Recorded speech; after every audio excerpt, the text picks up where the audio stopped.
Abusia ya mama che asaso amama kwa babio baby a wo bia no e da wasesa no pay wasi Sompa FM ne Sompa TV ho enkonya ensama ko twiko brema ko batani etwa krenka no pay ya Sompa FM nsemtwefo ya kekese ne na baby a wo bia na no pay ye ba ne de aba besomo ensama dos na poso eni twotwofo penny e de Magana National Association of Teachers e de atugya se yi chechefo na exams no mokokotwe no ma Philip Potono a ni pe bi dia ba be gu social media so no wo se eyanim gu asesam eyaniwusam eni kwa asesa de no yesoso so kra our sansem na ho ene the registrar at the Magana Teacher Licential Exams Dr. Christian Adepoku atwetwe ho komo na yedema kwa say no for baton person so mama ni tua say by election e ba so don for ya duma next week na emperifo ehwa abato so e wa say no for baton person so de atugya so mo de wono ma ye crowd ni omo twene a eni so twedi ampon obati wiem na next week branda na ba betu wonum na ba no ye de ahyehye so Yera James Jachi question de na asema kopiem o court no akosi sen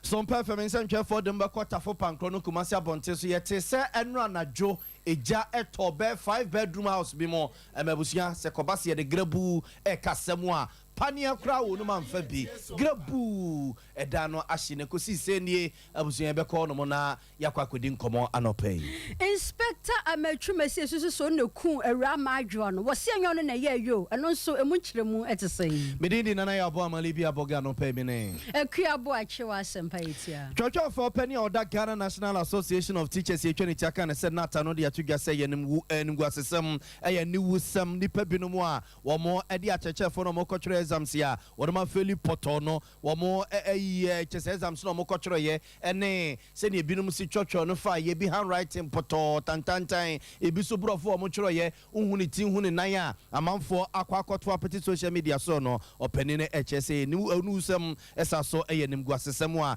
ensese yesoso so openi eye Thomas Musa ena ye church of openi or that natiku na no or the sansemi to Jamra no ne Sompa FM nsemchefo edin kuma no ye ne se wo mo enat for ne de wono ma ayo madwene se omo ne mpanimfo besi hu nkonya na nkomo bi esefa tabia no wo ma di no ma hu kwane a wo mo ebefa so aboa sa chechefo be 6000 ye kire no a wo mo ekofeli exams ne mum ade ha wo mu pa se nipa bi no mo atam exams no no ma ba be to apeti social media so o say ye niwusam a ensese so kra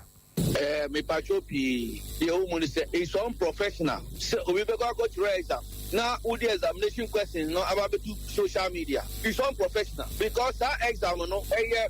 examination body no proper and no your only paper no the person must bow down and say in shame the only must bow it's unprofessional on the part of that particular person on the body that leak that particular examination answer script say until the person requests for it and as a request for remarking you have no right to publish that particular script. It's unprofessional and it must not be encouraged at all. It must not be encouraged. In the can say, you see, whoever published the report to achieve any mischievous end, the person must bow down his head in shame. Normally, no, so which wrong exam, the answer script do not go out. So, candidates, you know, this ABR, BBS here, then the person can call for remarking. Then you get it done. But you cannot say after the exam, you know, then you go and put the answer scripts out there. What do you intend to achieve? What do you intend to achieve? It is wrong. Then you can say the extent say over 6,000 teachers have failed the exam. No, the extent say over 6,000 teachers have failed the exam. No, it is not something that we can accept. No matter the explanation that will be given, we are calling for a national dialogue. That is what we are demanding for. We are demanding for a national dialogue where all the training institutions should be there. The Ghana NTC is a regulating body, and we are also asking in you say the percent regulating those institutions. Over 6,000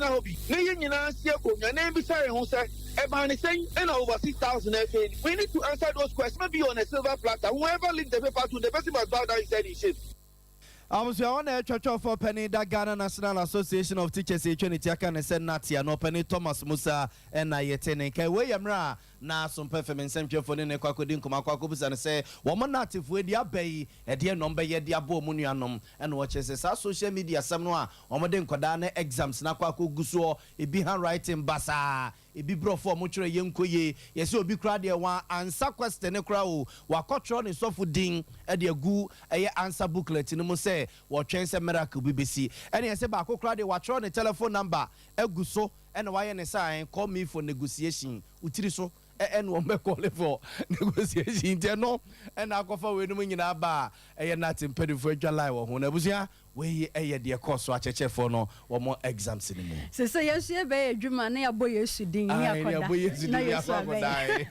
abusa was ansensam na ho and a registrar of Ghana teacher licensure exams Dr. Christian Adepoku de betudwa say eye nimguasie ye pa esane san so hwe no efo wose efo kra chen wose exams no eye numeracy literacy and social psychology na we do best da wono ma twera to sumpredu no mu fail no omokopa adwuma fofronye licensure exams no enka afibia na ye tra ya nka utimi nya nipa no best bia ohamu nchemu adusia kopim adueson and a pass it is averagely we about 60 to 70% pass na afi we die na de ma edasron konkora ne say and such a way no na omo atro so bi prebebre omo pass and omo control we very omo reciters entino obi atro so we bibia na ye reciter watro not less than 3 times and 2 times entino bi watro 2 times we watro 3 times we watro 4 times we watro akusi 10 times yeah omo pass here nti omo no reciters na control so we answer ankoyi and then no eba mainstream no dia na dia ya na normally utiminya best 60 to 70% pass the buy no hadwene dia na nso no ye dia enye ye nwanwa because enim nipa no enim se nipa no bebra tra omom pass ye enti no the be ne se ebe se omom kran se omonyiro omom nsua de se the be ya that bi no ometumi pass nso hwe no Registrar of Ghana Teacher Licensure Exams, Dr. Christian Adepoku. Abusia yanto so na yemfam komra sebedwani o womra sebedwa ma this year wo adwumako enye nesie na baton pesua so Dr. Kesel Atoba Force ne ya wo no akro no a edom kuma e womra sebedwa mo ye kendifo da wunuma no ne nsem a akwakopie koto sabaka ya emre bia etwemu mampani dada John Mahama Penso na ona na yeso afabedi chocho mayi isikasam na ntutu yeso mabani ye omadwene se omo kwakota ambulance bi de abama oh my Ghana yapom de ho nsensem agina ye na sa ambulance no a abani ye na dwene se wo kwakota free Dubai abonten so no ekowiase na ambulance makoma ko aduasa aban no ensa kan ye free Dubai abonten so na ambulance na bibia nim uyimpa na esim eto nchane a bibi papa bia ne wono mo a na ewo ambulance ne mo a so man yi kra ye adwene se ye de ye adwuma chese nkonkobo yen ntiaban ye na adwene se ne ambulance ne kwan bia so be 2.3 million euros no a o ma ede kokoto ye no won be sa dane ede ama company no a ambulance na eyo mo de amadu bebe no ekoye twema mentwe a MPP aban ba ye eno matabiri asam no de akwa kogina court a wo mo ewa twene yem se court be di asam no na ne bebu abono no ene mra ene na akwa kodi nipa miensa mu ena asemi court ni wono mo edi na nra wo mo ekọ asem no so wo court no ena otemu afọ tena asem no so Justice Efiase wa Asarebochi le bufu ye se businessman no a won edi abayanim emomokoto sa ambulance no abribia meba court bia no isune ne ba bia ya no da ne di no ya na ebufu ya na ahomete ena nam so ma judge otena asem no so kache businessman no ene Atoba Forsen Kesel Atoba Forsen se so munim no mo yo madwene so omo amfa omo yo madwene so omo fo boni ani die ma no mo yo madwene se omo edanimu ba betwitwiri fom se bia wo yo ba ene ono omo edi wo court no mo enti odom fo ya dom na se omo esa ba asem no so bio no mo aba beto so a wo hwe ni mu se sa nipa miensen a omo edi omo gina mra no e wo sa ambulance omo kototo ye ne ho nsensem a ya te se company no a omo ekoto ambulance ni firi omo nsam kra yo madwene se abane se won pede a won fa ambulance tete ni mra no mo emejo musika na nso ni nyina mu no case no eda so gina court fi se aban entimi nsi gina ye so ode ambulance tete ne beko wakwa gina sika ana sa chenchena se awura no mu miensen a wo na die ne mu ma ye koto ambulance no wo mu do mbegum ana so mbe ne den no eno ene wo court se a enra wo mo kwa asem no so a yesi businessman no ne die ne mu mo koto ambulance no ase ne sunu ne ban na ase wo mfed bobo ene ne die emma judge no a judge ne bufu ye mo wo ne se so munim na sa de no mo ye wo court ho no mo sa be ye bi de kire no ani ono mo de ewo eye court ho no Omampanyin Nado Danko Kufuado Etienne and Nayachi, what the Nancy Honum, so Cobro, New Chroma Cobo, you must soon be a den for Soma Pa, Ebebre or Mangana. And when a second deputy speaker, I can crate be and another Danko Kufuado at the command, no, and I'm so Madame Cassiane Banu Denny, you're all say Chairman Sabunsu, Emma Nimuso, editor just say, so my penny another Danko Kufuado in your money, man, don't just say, want me a more Juma, it just wobbon. Mr. Speaker, it presupposes that if the president is absent from Ghana, he is unable to perform the functions of the president, which we all do know is incorrect. Mr. Speaker, so when you come to 11, it provides that where the president and the vice president are both unable to perform the functions of the president, the Speaker of Parliament shall perform those functions until the president or the vice president is able to perform those functions. The critical issue is mere traveling outside the jurisdiction. Does that amount to inability to perform the functions of the office of the president? Dom Cassiane Bano Denia or no Saya Swami Mrashebe Jenny, you're say Chairman Sabunsu, and now Cassay, we are ya pair, and I'm Rashebe Jenny at the Madisha more as I say, and so the two just say, dear here pay trust or Domini, a question no more can, and I say, Ghana Mamma Constitution, now a year for about your son, one more shall no more answer cry. It is there to inform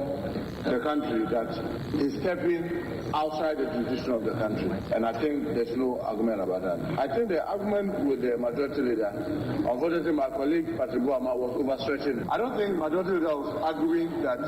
there's ambiguity in the law.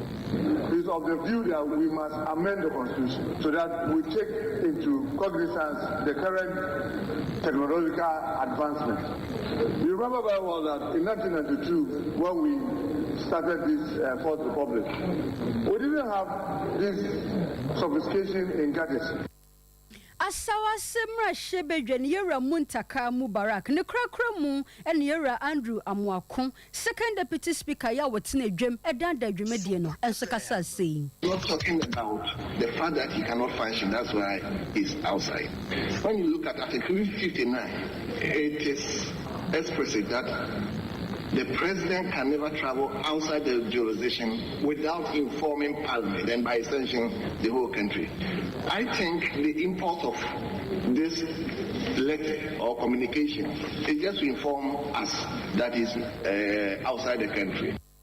Penya Kasa ye Yera Andrew Amwakon Siama, second deputy speaker or woman Shibegafi. Yeah, the more cost say no for bottom pressure, so money to us, don't for ya, Duma June Busmi, women that toss you know, and so 27th June, next week Tuesday, by election a basso, I was saying no for bottom pressure, so Nina, your mamma Swigany, Honorable James, Jechikwe Senior, as he said, Honsum, Equoye Bibi, so no say what to one mono, where your boy father dear for your Ghanani, as I saw a Canadania. Na chese Ghana Mamra Constitution am running chairman Susuti Asadia no and the Supreme Court penning for say pamlim free raspe give more na parliament ni abato comments and penning for enyan na by election and koso ase no for baton peso so na by election no ba e baso no and I'm some performance some 40sim e was say no for no more and your penny a wono and a returning officer na get say to abaning in area one the betnas ye say Jemensa wo ase no abubaba no say be a tobunkum say a tonifa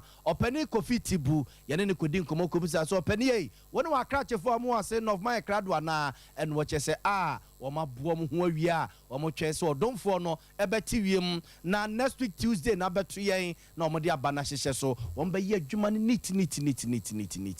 the nomination you know, you post the friend notice of nomination. I am not sure say candidate a contest propose as a candidate and 18 supporters nina. And if we hold my say a call notice of coup. You know, say be a number of change brain. Some notice of coup number. I can notice of coup and I more candidates in the pictures no more symbols no any diabetes about the a coalition center which me any baby affix same machines are listen by a grant 1 or 2 interviews. Accreditation on so regional director and district electoral study. I have to turn him on mobile band and be here to turn up. So election yes Satan of non soon you this is an idea my son is saying.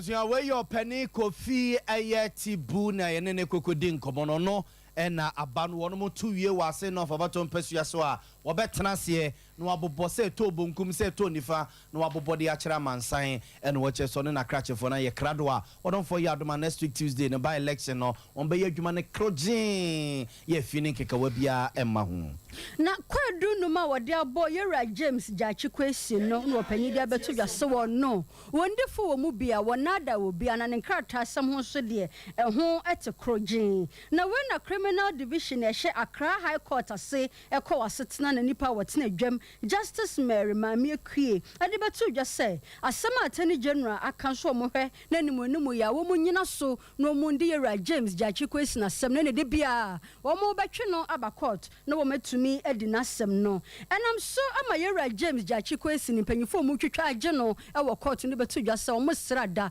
court no enya abotre kakra. Once the Attorney General complains of short service and they needed to respond to our application, it's only fair that the court gives them an opportunity to reply to our application. So to call somebody irresponsible when he's embarked on a democratic process, and that because he's embarked on that democratic process, he's irresponsible, shouldn't be coming from Attorney General. And the Minister of Justice, if I'm a Minister of Justice, you must ensure that justice is done to all manner of persons. And so that was an irresponsible comment from the Attorney General. He doesn't act like an Attorney General, and I agree with seniors. His comments were irresponsible. Deputy Attorney General Yora Alfred Tuaya Bonsuko PMU Ewasi bi wono so ekasa sei.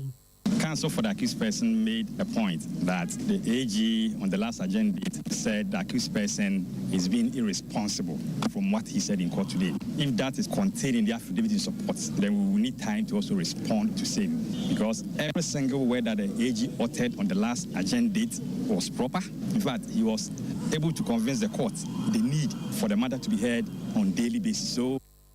na court ho na yera James Jachikwesi na dofo kobodo mpem wo honom atwetwere gu placard so na omo se yedo yera James Jachikwesi mpani be hwei ensem mo de tu dwa no tie bi Moshe apapwe kwesi na balo Moshe no Moshe kwesi na balo Moshe we are denda beba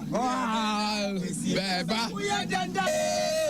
left Canada 45 years in Canada has come to serve his people, and you are treating him as if it's a criminal. It is not fair. It is not fair, my brother. The time they sworn in Jachikwesi, he had a certificate that shows that he are renowned his citizenship with Canada and he's not a Ghanaian. Is that not so? So why now that they say he's not a Ghanaian? And this year, Chita for Mukopiamu, our court, Omone, and Yokotia. I was a friend from Kumasi, na Yemfamon call a yetafo pancrono and renumre. Ye be a non siakas ye mamwan ye tesa rehosum ye say 5-bedroom house be a water for pancrono a jatum and mabusia cobasi the grebu casamwa like I said Danny diashi grebua pania pin crano or more amphibi honomo a basano ye to America echo assemblyman bakwa or one potem honomo nana kojo pipim and then a cocodin kumomo treseng am yenimuni and ra a janisha sianade if ye fear one more mutim yina diachi say ya no beer quacopena no into bia ekwa adwuma ntemra ekoba asa no no bia ni fie honom ntiniama ne de pen kura no mantima mfempi abonten a wo mo bre nyina ena eja ede kosa ne se bia betimi a kire se eya asomasi anaso obenten ena nam no so ma eja ne ba ye ne de wo kire se eden fasas for etutu amerika ko honom a anadwene nyina wo mo ku janua edi sunkunim na wo mo edi sunkunim no na gese ne nyina ahye kokora na kodwo pipimu a wo ya assemblyman e wo mpotem honom a okopi asem ne so se no si kire mo kire yeni na de si ene se be no nine ni famo wo be di ena nje imenya se isi na me man kasa de ni di wa so be lulu na se ye ne service company ko no ehia wo mo chechere anye pass ba ye ya me adomo bia wan japade na say service for ha mo wa ha say afei Prana, yemi anuma omu premium ya for so far the come wa omo edi juma Sompa. Abusia we assemblyman baako one potem one nana kojo pipim ena yetin nkare hosem pa 5-bedroom house eneja de ekosa no Askari Mampon District Court eko asetena ni na Ra Victoria Dapa dodo na nim se fra no madwa nipa bonfo betwi tu wo no so emetu kasa ni mprenumi anam so ya woje mu na wei na suspect aposifo do no Chief Inspector Ahmed Twimasi adodo na nim se fra no Taikum wore no ekopie mu e wo court ho na wodoso na no yera Taikum yi de betu dwa se wo no madwa ni wo no wonim ho hwe ayeno Taikum say odibim they say you go high court. Taikum ti say you go see madwa nti Taikum say odibim na me menye bibia ye were witness ne boba de boy ne mobile sin ko yi free akla ne wunyine kita Taikum eti ye de ye slow she banyame aduma Saturday yes ade ye nwanwo se onifo eti bibia won lawyer ho ti ye hwe de be kwa kosie na ade a waye de ye nwanwa pa wadi kan ba be ka se untimi cheda nkumu dofo eti no judgment bi e be bia obaji atum na na ye ba ide asan be ka se wonni for dia na se ye ntiase tie de ye hwe de ntoaso na be ye ti ye hwe de ombe kan fa ho meme de benya sie no meme de be ye shadow for so bia bla na ye nkata ye nuaba na chi ne ye wo fa se no nkata na chi asundwem boko Madwa abusuafo no modi tudwa se Taikum pa so ni madwa wo no ho hwede a wo mu gemu emanyame abusua ye nyina we so na no pen nsemo e babo no de be som no ye de mo sini asori amoma hene ye dubu ache atena se na ade ache bia adwumadie na ye wuku ada o frɛ no waka wasɛm saa ye de soma no pen na ya abo malibi aboga no pen mene ekua bo ache wasɛm pa yetia asedan koma kuku Veronica Jando asante ye bo Benedict ne ye semfo pani Buffalo Soldier na edi yen Echo Television so o man hene sum na watoaso